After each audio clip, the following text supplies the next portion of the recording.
पढ़ाई का जो प्रेशर है उस पे अगर मैं बात करूं तो वो तो मैं नज़ारे देख चुका हूं। जब मेरे बच्चे पढ़ते थे 10th क्लास में 12th क्लास में उन्होंने मेरे को बोला कि ट्यूशन पढ़ना है, केमिस्ट्री समझना है, मैथमेटिक्स समझना है।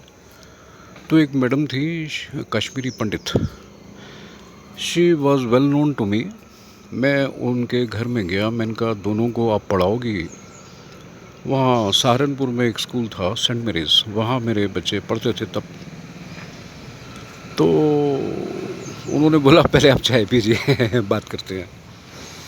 चाय पे उन्होंने बात करी कि आप कभी भी अपने बच्चों को रिकमेंड नहीं करोगे ट्यूशन्स पढ़ने के लिए, क्योंकि उनका टाइम सड़क पे भी ज़ाया होगा, थके हुए आएंगे वो स्कूल से। उनकी क्या प्रॉब्लम है मैं सॉल्व करूँगी। She was a perfect, very good teacher there for chemist, botany और मैथमेटिक। बहुत अच्छा पढ़ाती थी वो, सभी तारीफ़ करते थे। और वहाँ स्कूल में तो सभी टीचर्स परफेक्ट हुआ करते थे। एक मेरे को हिंदी पढ़ाया करती थी, सरोज मैडम। पहले उन्होंने मेरे को हिंदी पढ़ाया, एक स्कूल होता था वहाँ पे, भारतीय आदर्श स्कूल बाद में उन्होंने हिंदी मेरे बच्चों को पढ़ाई थी। तो बात ख़त्म हो गई, मैंने बात समझ ली कि बच्चे ट्यूशन पढ़ने कभी नहीं जाएंगे। अभी हाल फिलहाल मैंने खबर पड़ी कि किसी बच्चे ने ये लिखा कि इतना पढ़ाई का प्रेशर है, लेक्चरार्स अटेंड करने होते हैं, कंपटीशन की तैयारी करनी पड़ती है, एग्ज़ाम के लिए प्रिपरेशन करनी होती है, और पूरा दिन आइसोलेट हो जाता हूँ मैं अपने फ्रेंड से, अपने रिश्तेदारों से, जिनसे दोस्तियाँ निभा रखी हैं सब ख़त्म हो गई और मुझे आप बताइए, कोई क्वेश्चन है किसी न्यूज़पेपर में, तो मैं पढ़ के उस बात को बड़ा हैरान भी हुआ, परेशान भी हुआ। I often find my self overwhelmed by the workload between attending lectures, completing assignments and preparing for exams. My schedule leaves me with little to no time for social interaction or activities. देखिए, जब ये वाली बात मैंने पढ़ी, उसने ये सलाह मांगी कि मैं क्या करूं मेरे घर में भी मेरी एक 7 साल की पोती है, she is studying in second class. तो आपस में सलाह करके हमने ये तय किया, ताकि उसकी ब्यूटी बरकरार रह सके, ताकि उसकी हाइट निकल सके, ताकि उसको कोई प्रेशर ना रहे, ताकि हमारे घर पे कोई भी मिलने वाला आए तो हम उसको डोर पे ये ना कहें कि आज बच्चों का क्वार्टरली पेपर है, आज हम आपसे बात नहीं करेंगे, आज हमारे घर में एक पिन ड्रॉप साइलेंस रहेगी, ऐसा हम ना कहें। तो हमने तय किया, मेरी ग्रैंड डॉटर का नाम है बुलबुल और स्कूल में नाम है उसका स्वरा बहुत अच्छे स्कूल में वो पढ़ती है और बहुत डिसिप्लिन स्कूल है वो, बेंगलोर में नंबर 1 स्कूल है। और बेइंतहा डिसिप्लिन के साथ साथ पढ़ाई का उनका तौर तरीका टीचर्स का मुझे बहुत पसंद आया। Principal knows me very well, और मैंने एक बच्चे का भी वहाँ 6th क्लास में एडमिशन करवा दिया पहचान के कारण। अब बात मैं वो करता हूँ जो कि मुझे करनी है इस टॉपिक पे, कि इतने प्रेशर पढ़ाई के। मेरे वीडियोस उन लोगों के लिए नहीं हैं जिनको नेगेटिविटी तलाशनी है। मेरे वीडियोस उन लोगों के लिए हैं जो हर बात में पॉजिटिविटी निकालते हैं और भली बातें निकालते हैं। अगर मेरे वीडियोस में अगर आपको कुछ गलत लगता है तो मेरी मंशा गलत की नहीं है बिल्कुल भी। मेरी मंशा तो ये है कि बच्चों में खूबसूरती का निखार आए, बच्चों में खूबसूरती का निखार ख़त्म ना हो, रुके नहीं, क्योंकि नेचर हर बच्चे को बहुत खूबसूरत बनाना चाहती है, रोबोस्ट बनाना चाहती है। अगर लड़की है तो उसको आकर्षक बनाना चाहती है। अगर बेइंतहा प्रेशर पे प्रेशर रखेंगे कि तुम ये भी पढ़ो, वो भी पढ़ो, इतने घंटे पढ़ो, खेलो मत तो नहीं, गलत है। क्योंकि मुझे भी पता लगा है 7 साल से पहले कि तो बच्चे को वेस्टर्न कंट्री में और यूरोपियन कंट्री में पढ़ने ही नहीं भेजा जाता, मुझे पता लगा है। अब पता करिए ये बात सच है या गलत है, हो सकता है गलत हो, सच हो, लेकिन मुझे ऐसा पता लगा, ऐसा है।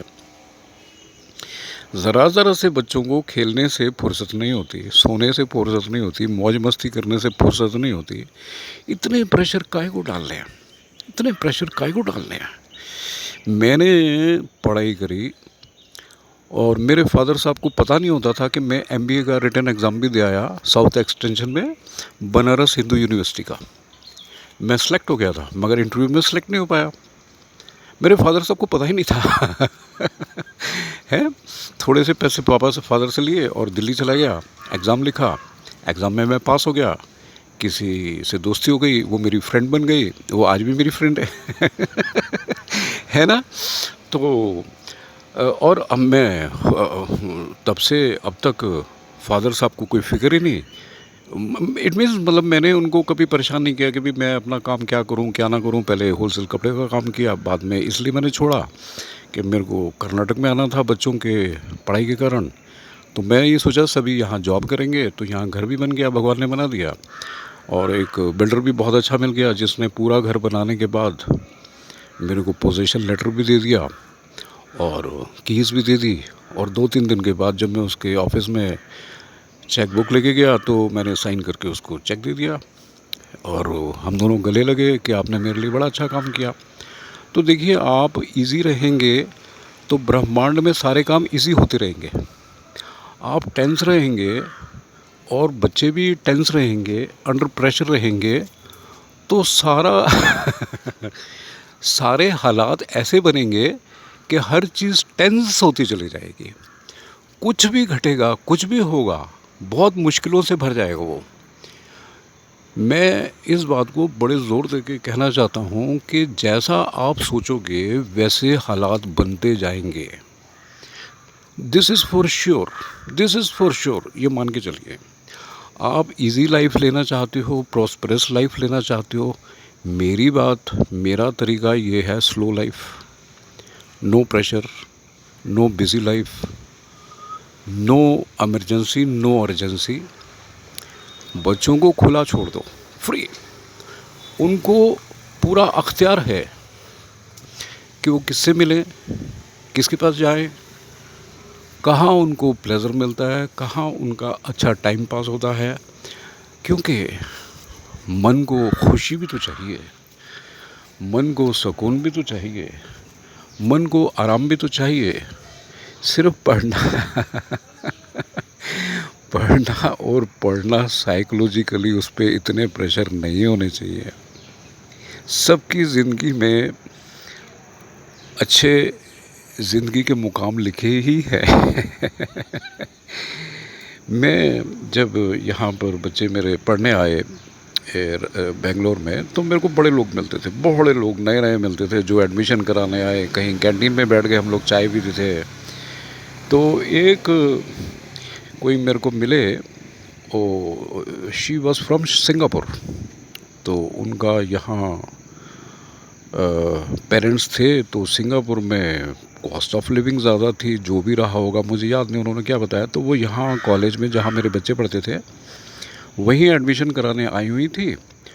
तो मैं और वो दोनों बैठ गए किसी कैंटीन में खाने पीने के लिए, और वो बताने लगी कि हमें पढ़ने का और हमने बच्चों को पढ़ाने का कभी कोई प्रेशर नहीं डाला है, सबको फ्री छोड़ा हुआ है और सब बहुत बढ़िया कर रहे हैं।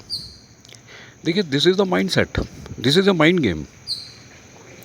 आपके माइंड में जैसा चलता है ब्रह्मांड में वैसा होने लगता है। ये मैं बात दोबारा कहूँगा, how you think the surroundings will be alike. आप प्रेशर पे प्रेशर अगर किसी को देख के परेशानी है तो परेशानियाँ मल्टीपल होंगी। अगर किसी को देख के खुशी मिलती है, किसी को देख के सुकून मिलता है, तो वो मल्टीपल होगा। आप किसी को सुख दोगे, आपको मिलेगा।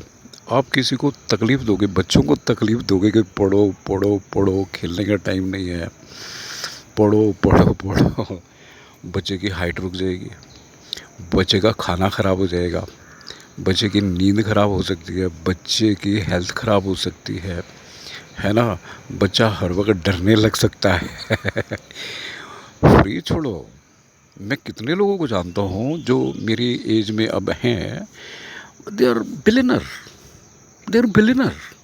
उन पे कोई प्रेशर्स नहीं थे। उनके उस वक़्त तो माता पिता को ये पता ही नहीं होता था कि पढ़ाई चीज़ क्या है। यस, नहीं पता होता था मैंने वीडियो थोड़ा सा लंबा इसीलिए किया कि आपको फैक्ट्स पता हों कि चल क्या रहा है। प्रेशर में मत डालिए बच्चों को। एक दुखी बच्चे ने ये लेटर लिखा है एनोयनमेस के उसको उसका नाम ना पता लगे। वो अपने पेरेंट्स से सलाह ना ले पाया होगा, हो सकता है पेरेंट्स उसको प्रेशराइज करते हों कि मैं क्या करूं। सारे दोस्त छूट गए, कोई मेरा ना रहा, मैं किसी को टाइम नहीं दे पा रहा हूँ। तो इतने प्रेशर तो ठीक नहीं है ना। Until unless you are not getting pleasures, until unless you are not getting joys, until and unless you are not getting happiness, how you will bloom। Bloom होने की जो उम्र है, ब्लॉसम होने की जो उम्र है, जैसे एक कली खिलती है उसको वहीं दबा दो आप, तो वो फूल नहीं बनेगी। है ना। एक बारी रविंद्रनाथ टैगोर ने ही बताया है कि एक कली जो बहुत इतरा रही थी इधर उधर मुस्करा मुस्करा के, तो एक पंखड़ी जो गिरी फूल की, उस फूल ने कली से बोला कि इतना ना इतराओ, इतना ना मुस्कुराओ, इतना ना इठलाओ। तुम नाच रही हो, तुम गा रही हो, मुझे अच्छा नहीं लग रहा, क्योंकि कल को तुम्हारा भी वही हाल होने वाला है जो मेरा आज हो रहा है। एक एक पंखड़ी गिर रही है ना, मैं फूल ख़त्म हो जाऊंगा। तो कली ने आगे से जवाब दिया, ओके ये ठीक है, कल भी मेरा वही हाल होने वाला है जो आज तुम्हारा हो रहा है। एक एक पंखड़ी गिर रही है और फूल ख़त्म हो जाएगा, मगर आशिक अपने माशूक से, आशिक अपनी माशूक से सख्त बात नहीं करता। I repeat this line. कली ने फूल को ये जवाब दिया, आशिक माशूक से सख्त बात नहीं करता। तो हम भी ज़माने के लिए खुशियाँ बटोरने आए हैं। प्रेशर में मत रखिए बच्चों को, बच्चे अपने आप अच्छा अच्छा करेंगे, ऐसा भरोसा रखिए। आपको मेरी राम राम।